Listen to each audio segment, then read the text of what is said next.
Believe it or not, a team from the National League Central will play in the postseason this year. The problem is, it doesn't appear that any team wants that title. You are Locked On MLB, your daily MLB podcast. Part of the Locked On Podcast Network, your team every day.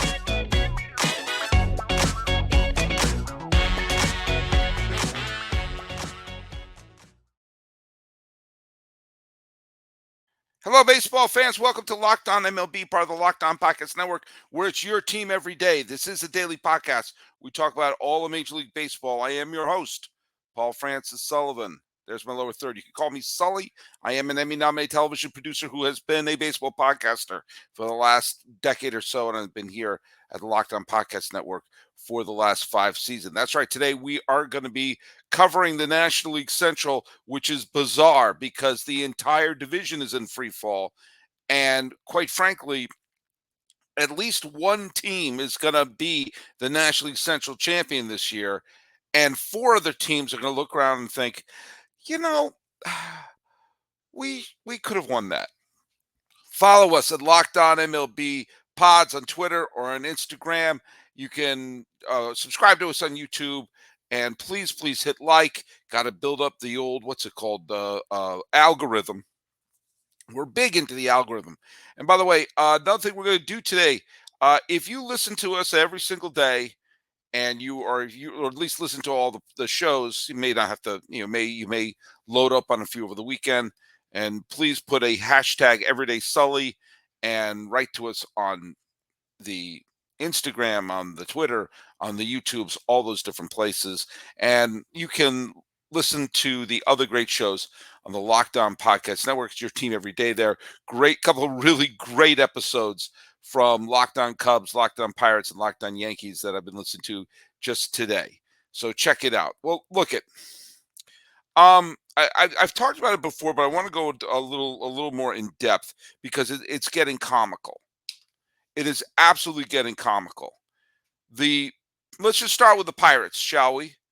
The Pirates, since the beginning of May, the Pirates who went into May in first place, and it was one of those things like, hey, look, it could be a really cool start. And, they were 12 games above 500 on the 29th day of April. They lost on the final day of April. They were 12 games up. They were 20-8, and you're thinking, holy cow, they're probably not going to keep this pace up. But hey, not bad, not a bad start. Since then, since that day, the Pirates are 1-9. Since the 29th of May, the Pirates are the worst team in baseball. And guess what they've done in 9 out of those 10 games in the middle of this free fall? They've chopped a number off their magic number. They can't hit. And some of the teams they've been playing are not good. But guess what? In that same stretch, Milwaukee has lost 8 of their last 10 games. The Cubs have lost 8 of their last 11 games. The Cardinals are 4-6. You take a look at and wait, did Cincinnati play? I actually don't remember if Cincinnati played today. I think everyone played today. Did the Reds win? Oh no, the Reds lost to the Mets. That's right. Justin Verlander beat the Reds for the first time. So the entire division has had a losing record this month, despite it. At any stretch where you go 1-9 is grotesque, is terrible. And the Pirates have lost the last few games to the Colorado Rockies, one of the worst teams in baseball. And they lost today with the tying and winning runs in scoring position to the Rocks. And still they could look at today and go, well, at least we got another number off of our magic number. You look at this Pirate team, and they're in first. And I talked about this yesterday, but I'm going to talk a little bigger picture thing go on here. Yeah, they lost again to the team that I thought was going to be the worst team in baseball this year, the Rockies. And guess what? The Rocks are in last place. They are not good. And yet they went in. It wasn't even a situation where they went into Coors, and Coors is always a weird place for pitchers and everything like that. They play those games at home, and they couldn't beat the Rocks. And still, they chipped away at their magic number. Now, starting tomorrow, Pirate fans, you can relax because I'm guaranteeing you the Pirates are not going to lose tomorrow because they're not going to play. They have the day off. And then they start their series against Baltimore, who has been good. You know, the Orioles have been playing well, thank you very much. And, you know, the Orioles just went on a 6-game gauntlet against the Braves and Tampa Bay, and they went 3-3. They held their own. They got a rematch of the 71 and 79 World Series. And the Pirates are still the first place team. We are in mid-May.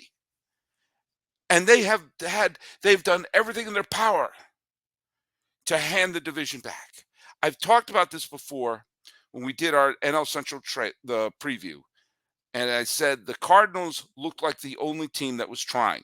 I got some pushback for some of my listeners because the Brewers, a lot of people were picking the Brewers.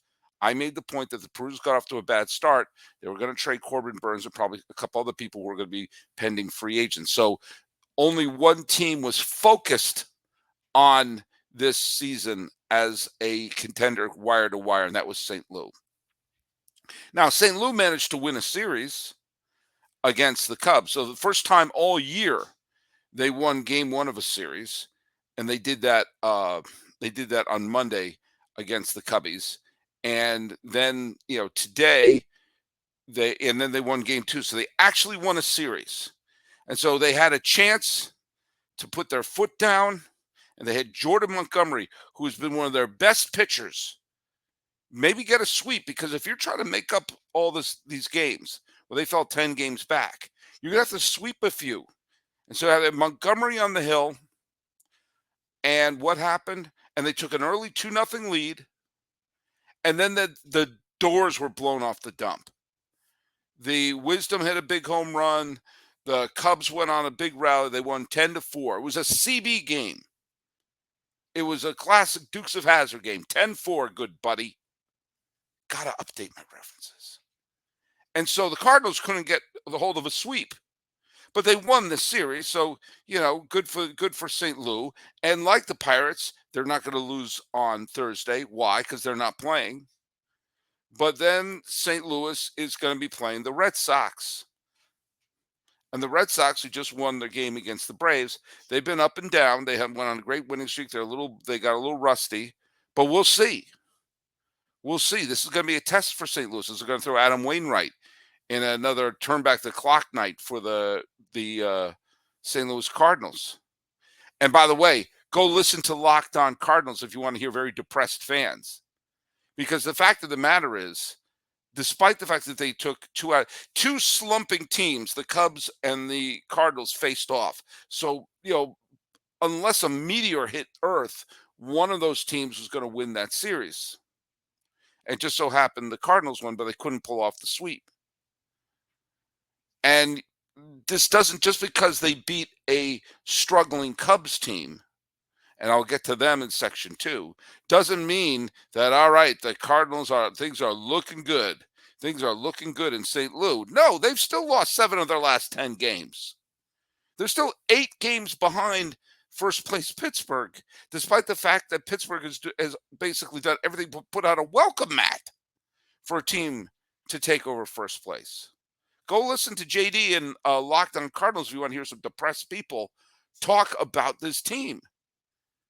Their starting rotations is still a mess. Is a mess with a capital mess.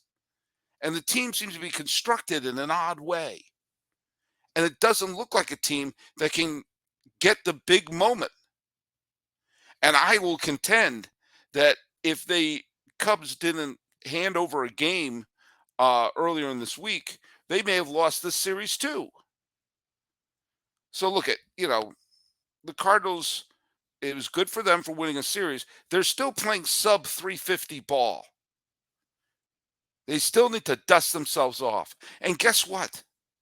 There's a couple other teams in this division we got to talk about. If we operate under the assumption that the Cincinnati Reds aren't going to win this year. Because when you think about it, if the entire division is up for grabs because no one seems to want to win it, why not the Reds?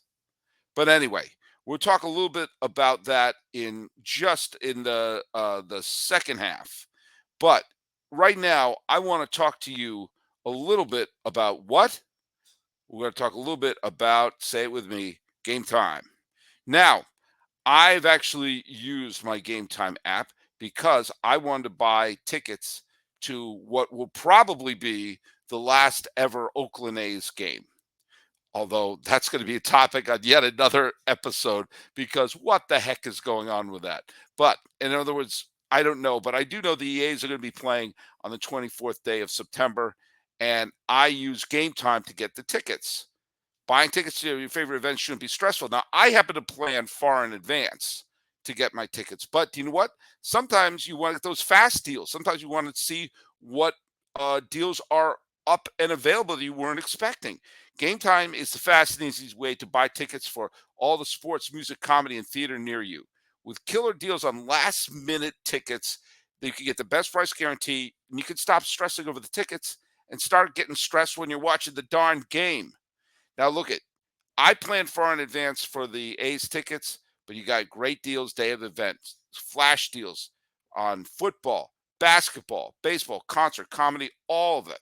And the Gametime guarantee means you'll get the best price. If you find tickets in the same section and row for less, Gametime will credit you 110% of the difference. And you can get images of your seats. I got to see where I was sitting in the Oakland Coliseum to see the game. I have a specific, I like being second row up, the second section up. I don't know, not field level, the first level up and between home plate and first base. That's my favorite vantage point of the game. And that's exactly where I got it. I got to check out the seats. Boom, boom. And did I mention boom? And you can buy the tickets in a matter of seconds, 2 taps, boop, boop, done. Tickets are sent to my phone, and you don't have to dig through any emails. Now look at, you can snag the tickets without the stress with Gametime. Download the Gametime app, create an account, and use code LOCKEDONMLB for $20 off your first purchase. Terms apply. Again, create an account, redeem code LOCKEDONMLB for $20 off. Download Gametime today. Last minute tickets, lowest price, guaranteed. All right, I honestly don't think the Reds are going to win the division, but actually part of me would like to because it's like, well, if no one else wants this. Now, listen to if you listen to the Locked On Cubs, it's basically a therapy session there. And the other day, David Ross let poor Javier Assad, who is as the fellas on Locked On Cubs said, he's a quadruple A pitcher, pitched 5 innings of shutout ball out of the bullpen, and they brought him out for a 6th inning. And it was 1 inning too long. And he wound up losing. He let up a couple runs. The Cardinals scored a couple runs, and the Cubs wound up losing the game. And the Cubs are, they're sub 500 right now in a division which is apparently wide open. And there are some problems with the team that seem to be, roster construction based. Way too many key at bats are being done by Eric Hosmer these days, but also just weird management, weird lineup construction, weird use of the bullpen. And just remember, David Ross was hired to be the manager of the Cubs after Joe Maddon. Remember Joe Maddon? After Joe Maddon skedaddled to win his title with the Angels in 2020. Does not seem like a lifetime ago. And by the way, when did Joe Maddon suddenly become an idiot that no one wanted to hire? Yeah, it didn't work out with the Angels. Nothing ever works out with the Angels. Did Joe Maddon go from the most desired manager and future Hall of Fame manager to be completely unemployed? Trying to tell me there's no team that might say, hey, why don't we get the guy who actually won a World Series with the Cubs and took the Rays of all teams to the World Series? Why don't we give him another shot? I think he may have earned it. I digress a little bit. When there was maybe, I remember there was like other managers were floating around. I think Girardi's name was being floated around as a possible candidate for the Cabarinos. And they went with David Ross. Now, David Ross, of course, had no managerial experience, not even in the minor leagues, so naturally give him the car keys for one of the most storied franchises in baseball. I'm a firm believer, folks, that you should have some form of coaching or managerial experience before they give you the car keys of a major league team. There's a lot of career minor league managers who know the ins and outs of running a team every day. It's not just the push button, uh, fill out the lineup card. A lot of it is dealing with the egos, dealing with managing the team. And you should be able to have someone who has some experience doing that. They brought in David Ross, and as the fellows on Lockdown Cubs pointed out, the main reason they brought him in is he was a member of the 2016 Cubs. They still had a lot of the core of the 2016 team on the team. The Bryants, the Baezes, the Haywards, all of them were still there. And so they wanted to have someone to kind of appease the different personalities and everyone on that team. Not because he was the best qualified manager. There's no possible scenario that anyone could say that with a straight face. Well, guess what? They're all gone. They're all gone. Who's left for the World Series winner? Is anybody left for the 2016 team? Certainly not a major player. Rizzo, gone. Bryant, gone. Addison Russell, good riddance. Baez, Contreras, Dexter Fowler, Jason Hayward, Ben Zobrist, Kyle Schwarber, John Lester, John Lackey. Nobody's left. And so what is the thing you're hoping that David Ross will tie together with this team? What is he, the rug from Big Lebowski? He ties the room together? So the purpose of hiring him there to appease the veterans is gone. And boy, oh boy, has he shown that he is not up for the challenge of being a big league manager. Line up your shots, everybody. I'm about to say it. Roberto Kelly is just sitting there. Bruce Bochy's lieutenant. Hensley Mullins is just sitting there. Bruce Bochy's lieutenant. Both of them have managerial experience, maybe not in the major leagues, but they have experience managing, and they've been on the coaching staff of multiple World Series winners. And you cannot look me in the eye and say, well, David Ross is the best candidate for the job.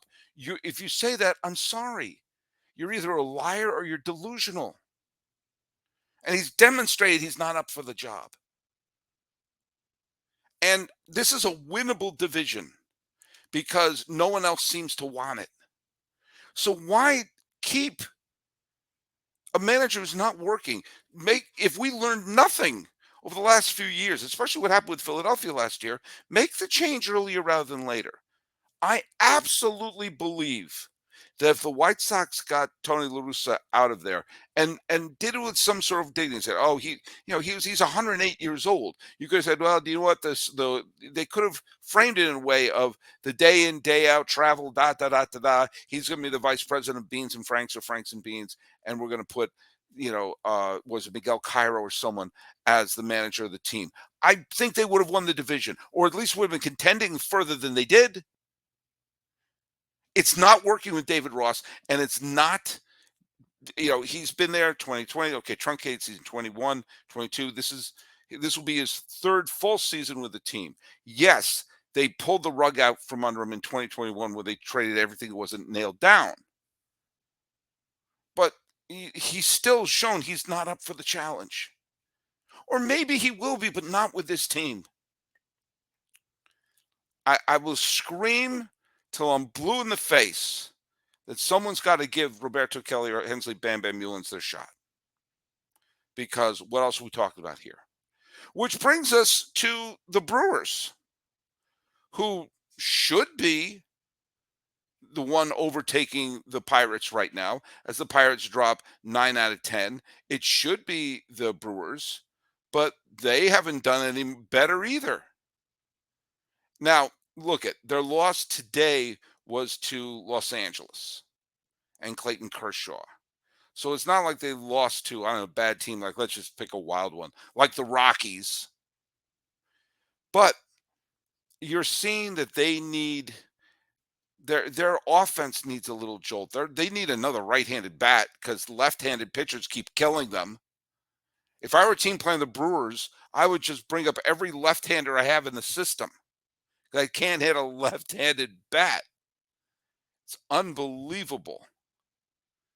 And, at this point, with all of the losing that the Pirates have done, how is it possible that the Brewers have not leapfrogged the Pirates? I don't know. I don't know the answer, and neither do you. I think Counsell seems like he's a fine manager. I have no issues with him as the manager of the team. And they seem to have some talent there. But, my, oh, my, they got to get something going. Now, Brewers fans, you can relax. You're not going to lose on Thursday. Why? Because you're not playing. The next game for Milwaukee is, wait, who are they playing next? I don't know. I've got to scroll down here. I'm on the MLB.com app. Oh, they're playing KC. Corbin Burns pitching. We're going to see. We're going to see. So someone's got to win the division.